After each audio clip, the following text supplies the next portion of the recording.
Hi, I'm going to quickly show you how to insert a road matching a layout that has no centerlines indicated on it.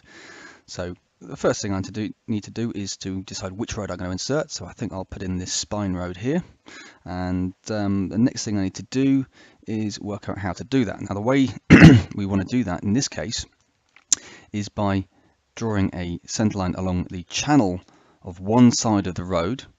And then once we've done that, we can then parallel it off or shift it over by half the road width so that it is then in our center of the road. So the first thing I want to do now is find a start position. Now in this case the junction to existing road is not indicated on the layout, so I'm going to have to extend that over. So if I'm going to go to new centerline tools, use the extend construction line tool and extend that line over. And there we go.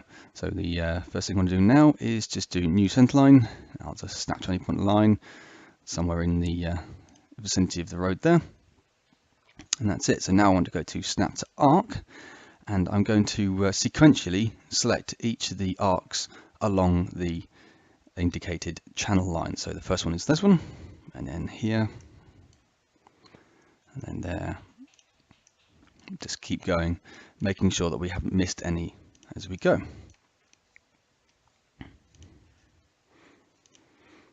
There can be quite a few arcs on these kind of things, and in this situation we actually don't have one here at all because it seems to be bending in the middle of a junction. So I want to use some of my construction line tools to form the IP position. So I'm going to extend this straight here because that's obviously where we want to be going from, and I need to then extend the arc tangent of the end of this arc here. So I'm going to pick that arc and say on the tangent position. There we go.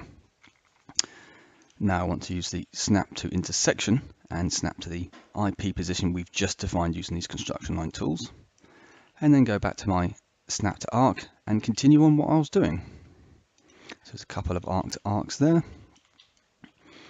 another one there.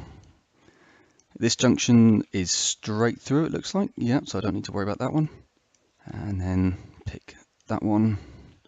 There's another one there. Oh, and another one there. And then I want to finish my road somewhere over here. So actually I could just snap to the IP position of that one.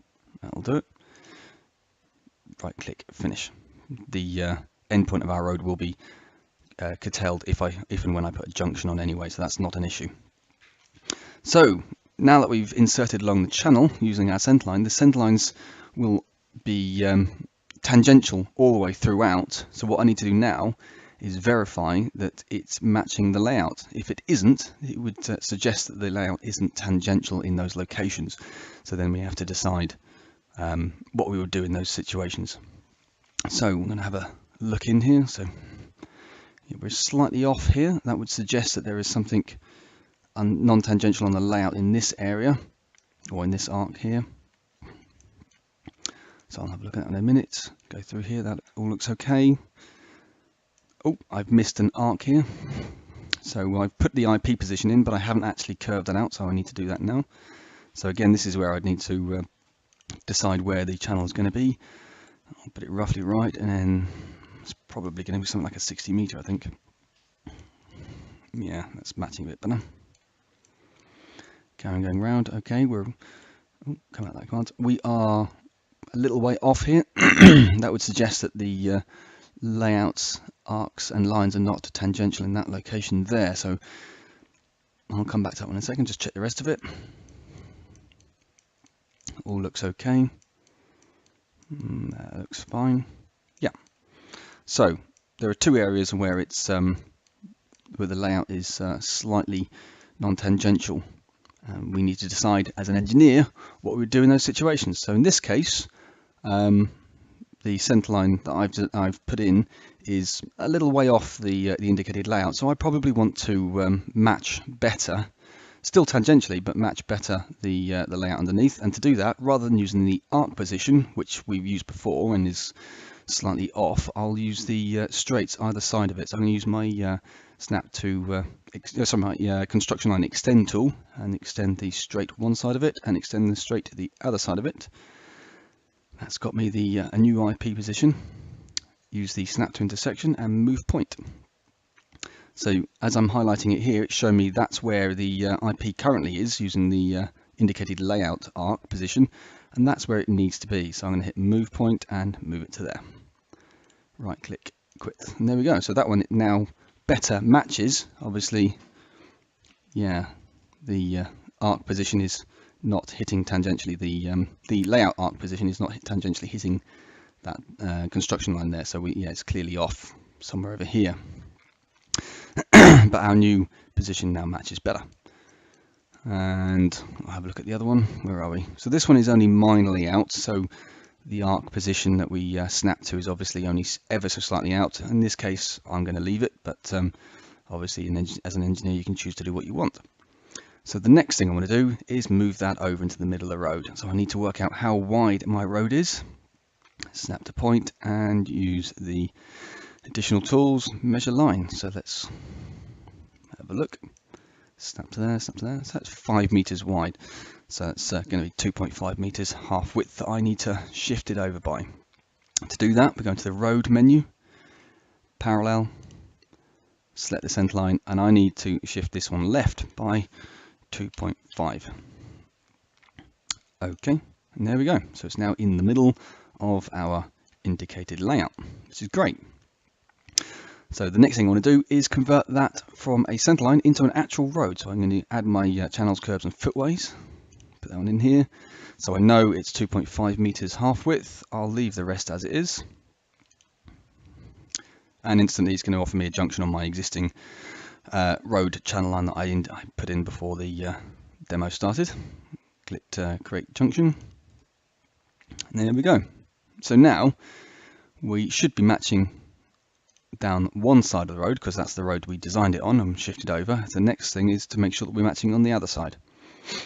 So yeah, we're off here slightly. So obviously the junction width is flared slightly on that side. So it's it's narrowing back down to over here, but then it widens back out. So we've got a sort of varying channel widths along there. Oh, still varying across here. Still varying, and oh, there we go. It's gone back to parallel there. We've got an interesting junction we probably want to cater for. Keep following around. Got another slight variance on one inside of a corner there, so that's going to be quite easy to add. I've got a little bit here. This is where we put in the unfilleted IP before, where the corner wasn't indicated on the layout. So it looks to be that we're matching here and here, matching here and here. So that could just be a slight inconsistency in the layout, or it could be that that's actually a desired effect. That would be an engineer's decision as to whether they would replicate that or not. In this case, because it's so minor, I'm going to leave that one where it is anyway. And then the rest of it looks okay. Brilliant. So let's start back at the start of the road. So the first thing I want to do is widen that side of the road out. So the way to do that is, well, the first thing I need to do then is work out what the width of the road is there roughly.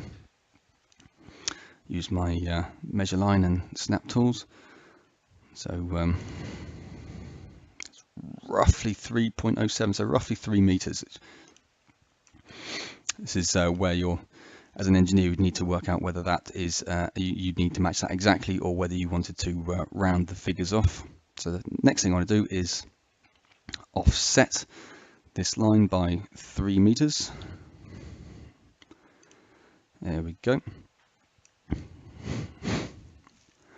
Okay, and then so that I'll put a channel in there. The next thing I need to do is find my IP position. So I'm going to use the construction line extend. So I need to extend that one as a straight going off here. So I need to find a single IP for this. That looks like it's a straight in here, so that'll extend to provide me an IP position for this one curve here, and it'll be the start of the next curve here, which will be that straight there. So that's the IP position for there. So I now need to work out the next one, which is going to be, there's a small straight there, so curving around here. So that's the IP position for that one. Then I need to find out the IP position for this one by just extending that straight. There we go. So now that I've found all the IP positions and highlighted them with construction lines, let's go to my primary channel tools, select the channel I'm working on, and let's widen that out. So first thing I want to do then is to widen out inside the junction area. This is a part of the channel that will be replaced by the junction fillet anyway, so I don't mind just widening out from somewhere around here to a key point there. That'll do it. It just gets my road width out to the right position. Then I want to widen from that point to the IP position that I chose before, so that'll be that point there. Okay, so that's now got a straight from here to here. So I'll do the same thing again, linear widen from that point through to my next IP position, which is here. And just keep doing that one. So linear widening from there through to my next IP position, which is there. Linear widening from that one through to here. And this is where I now need to rejoin back parallel. So what I want to do is do a linear widening. I'm going to do it back to somewhere half around this curve to the required offset of 2.5 meters. Don't worry about that little abrupt narrowing there, because that will be replaced by a filleted mitre that I'll show you how to do now. Turn the snaps off. Let's go back to the beginning. So that section will be replaced by the junction, as I said before. Oops. Apologies, right click there. So that section will be replaced by the junction. The next thing I want to do now is to mitre this out. So I'm going to use the start direction and the end direction either side of that unfilleted IP, and I'll pick a radius. So in this case I'll use snap to any point on the line to get me on there. It's coming out as 21.4. I could round that if I wanted to, but I'll click OK for the moment. So the next thing is to do this one. So it's exactly the same thing. So picking the direction beforehand to the direction afterwards, and then picking the radii. So there we go, 29.9. It probably should be 30 meters. Let's click OK. Same again. So in this case, I want to go from before that straight, on the straight before to the straight afterwards. Pick the radii,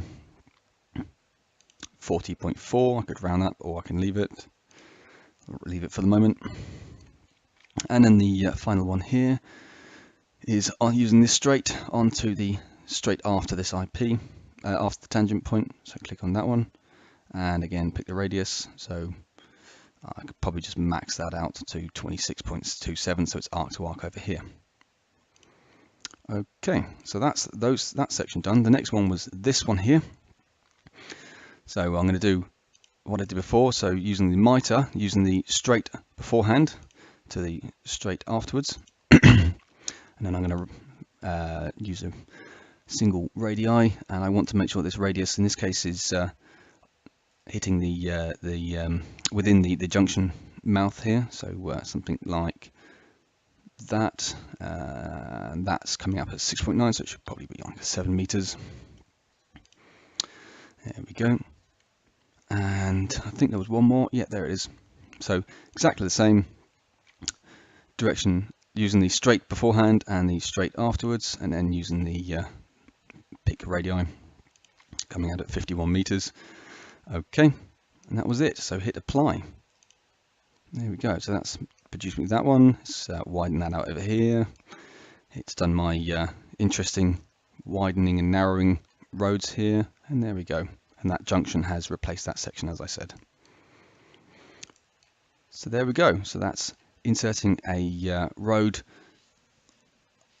using the one side of the channels to then offsetting by half the road width. Thank you.